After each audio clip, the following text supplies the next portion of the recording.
आज आपण बनवतोय मस्त अशी उपवासाची झटपट होणारी, यामध्ये कुठेही आपण साखर वापरलेली नाही, दूध वापरलेली नाही. अगदी 5 ते 7 मिनिटामध्ये उपवासाची अशी मऊसूत, अगदी जिभेवर ठेवताच विरघळणारी वडीची रेसिपी आज आपण पाहतोय. अगदी तुम्ही महिनाभर जरी ठेवली ना, तरीही या वड्या अजिबात खराब होत नाही.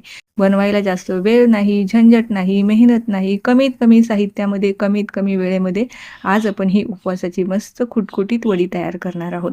चला तर मग वेळ न घालवता लगेचच आपल्या रेसिपीला पण आता सुरुवात करूया. रेसिपी नेहमीप्रमाणेच अगदी साधी, सिंपल, सोपी आहे. ही वडी बनवण्यासाठी काय-काय जिन्नस लागणार आहे ते एकदा पाहून घेऊया. इथे मी राजगिऱ्याचं पीठ घेतलेलं आहे. राजगिऱ्याच्या पिठाऐवजी तुम्ही शिंगाड्याचं पीठ किंवा उपवासाचं कुठलंही पीठ घेऊ शकता. परंतु ही जी वडी आहे ना, राजगिऱ्याच्या पिठाची छान लागते.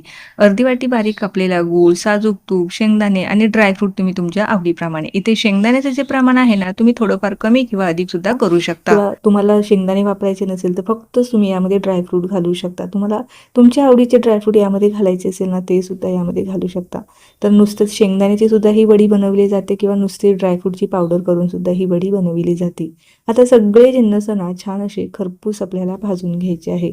सुरुवातीला मी शेंगदाणे छान भाजून घेतले, त्यानंतर हे काजू बदाम सुद्धा थोडेसे भाजून घेतले. आता इथे मी काही तूप वगैरे वापरलेले नाही, फक्त हलकंसं त्यातलं मॉइश्चर कमी झालं पाहिजे आणि कुरकुरीत झाले पाहिजे.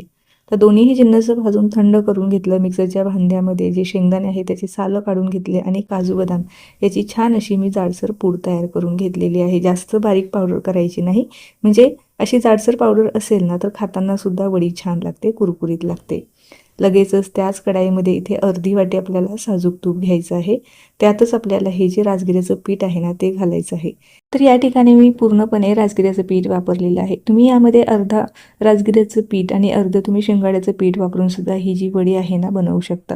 राजगिऱ्याच्या पिठामध्ये ना भरपूर प्रमाणामध्ये प्रथिने तसेच लोह असते, त्यामुळे शरीराला ऊर्जा देण्याचं काम हे करत असतं. उपवासाच्या दिवसामध्ये ना आपली जी ऊर्जा आहे ना भरपूर प्रमाणामध्ये कमी होते. त्यासाठी ना ही राजगिऱ्याची वडी ना अतिशय पौष्टिक आहे, कारण आपल्या शरीराची झीज भरून काढण्याचं काम करते आणि आपल्या शरीराला फ्रेश ठेवण्याचं, ऊर्जा देण्याचं सुद्धा काम करते. त्यामुळे ही जी वडी आहे ना अशी बनवून ठेवायची, कारण उपवासाच्या दिवशी ना बरीचशी थकवा, कमजोरी जाणवते. तर त्यासाठी अशी ही जी वडी आहे ना दिवसातून एकदा जरी खाल्ली ना तरी अजिबात तुम्हाला थकवा, कमजोरी काहीही जाणवणार नाही.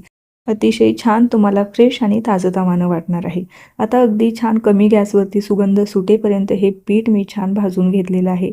त्यातच आपल्याला ड्रायफ्रूटची पावडर टाकायची आहे आणि पुन्हा एकदा आपल्याला हे सगळे जिन्नस मिक्स करायचे आहे. आता जेव्हा मी ड्रायफ्रूटची पावडर टाकली ना त्यावेळेला मी गॅस बंद केलेला आहे, कारण कढाईसुद्धा गरम आहे आणि पीठसुद्धा भरपूर गरम आहे. त्या गरम पिठामध्येच आपल्याला हे जे ड्रायफ्रूट आहे ना मिक्स करायचं आहे, कारण नाहीतर आपले जे पीठ आहे ना हे राजगिऱ्याचं पीठ लवकर असं भाजलं जातं आणि रंगाने जास्त डार्क होतं. त्यासाठी गॅस लगेचच बंद करायचा आणि भाजताना सुद्धा गॅस अगदी कमी करूनच आपल्याला भाजावं लागणार आहे. फटाफट मिक्स करून घेतलेलं आहे. आता हे जे मिश्रण आहे ना यात आपल्याला गोडवा म्हणून तुम्ही इथे खजूर वापरू शकता किंवा तुम्हाला यामध्ये खारीकची पावडर वापरायची असेल तर तुम्ही ती वापरू शकता. आता यामध्ये मी गूळ वापरणार आहे, किंवा तुम्हाला साखर जरी वापरायची असेल ना ती सुद्धा वापरायची आहे, परंतु ती आपल्याला लगेच यामध्ये घालायची नाही. तर हे मिश्रण ना आपल्याला हलकंसं कोमट करून घ्यायचं आहे. पूर्णपणे गरम असताना अजिबात आपल्याला यामध्ये साखर किंवा गूळ वापरायचा नाही, नाहीतर आपली वडी चिवट, चिकट आणि दाताने सुद्धा तोडता येणार नाही अशी तयार होईल. तर मिश्रण हलकंसं कोमट करून घेऊया. तोपर्यंत ज्या ताटामध्ये आपण वडी सेट करणार आहोत ना त्याला आपण तुपाने किंवा तेलाने ग्रीस करून घ्यायचं आहे. शक्यतो तुपानेच करा, कारण त्याचा फ्लेवरसुद्धा छान येतो. तर आता ही प्लेट जरा वेळसाठी साईडला ठेवून देऊया. मिश्रणही हलकंसं कोमट झालेलं आहे. आता ह्या स्टेजला आपल्याला अर्धी वाटी बारीक चिरलेला गूळ घालायचा आहे. हे अगदी परफेक्ट प्रमाण आहे. तुम्हाला जर कमी गोड करायचं असेल तर तुम्ही पाव वाटीच घालू शकता, किंवा साखर वापरायची असेल तर सेम प्रमाणामध्ये तुम्ही साखरसुद्धा वापरू शकता. तर हे पहा, अर्धी वाटी मी अगदी बारीक चिरलेला गूळ घातलेला आहे. जर मिश्रण जास्त थंड झालं ना तर हा जो गूळ आहे ना ह्या मिश्रणामध्ये व्यवस्थित वितळणार नाही. त्यासाठी ही गोष्ट लक्षात ठेवायची आहे की हे मिश्रण पूर्णपणे सुद्धा थंड असायला नको, कारण जर पूर्णपणे थंड झालं तर गूळ व्यवस्थित मेल्ट होणार नाही.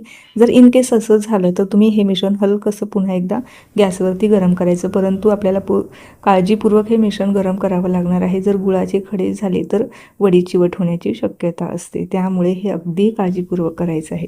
तर आता हे लगेचच आपण ज्या ताटाला तुपाने ग्रीस केलेलं होतं त्यामध्ये हे मिश्रण पसरवून घ्यायचं आहे आणि छान असं सेट करून घ्यायचं आहे. छान अशी मी ही वडी सेट करून घेतलेली आहे.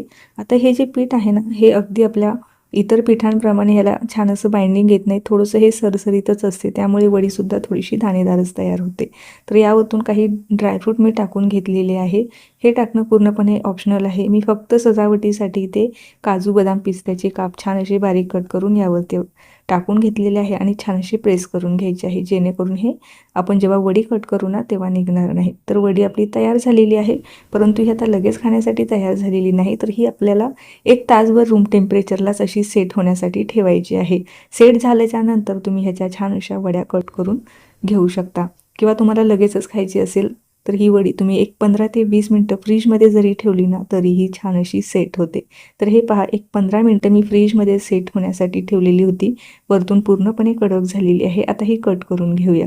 अतिशय मस्त अशी रवा दाणेदार खुसखुशीत ही वडी तयार होते जाणार आहे, कारण राजगिऱ्याच्या पिठामध्ये ना भरपूर प्रमाणामध्ये लोह, प्रथिने सोबतच कॅल्शियमसुद्धा भरपूर आहे, अँटीऑक्सिडंट आहे, त्यामुळे शरीराची रोगप्रतिकारक शक्ती वाढवण्याचं कामसुद्धा करते. मोल्ड करून सुद्धा दाखवते.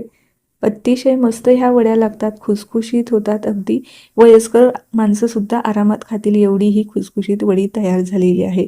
अगदी जिभेवर ठेवताच विरघळेल एवढी मऊसूत ही वडी तयार झालेली आहे. तुम्हाला वडी मी तुम्हाला तोडून सुद्धा दाखवते, किती मस्त अशी खुटखुटीत ही वडी तयार झालेली आहे. अतिशय मऊसूत आणि दाणेदार ही वडी तयार झालेली आहे. तर मग कशी वाटली तुम्हाला ही रेसिपी? जर तुम्हाला जराही कुठे आवडली असेल ना तर रेसिपीला एक लाईक जरूर करा आणि एक छोटीशी कमेंटसुद्धा टाका, जेणेकरून मला अजून नवनवीन रेसिपी बनवण्यास छान असं प्रोत्साहन मिळेल. चला तर मग पुन्हा भेटूया अशाच काही नवीन रेसिपीसोबत. तोपर्यंत धन्यवाद.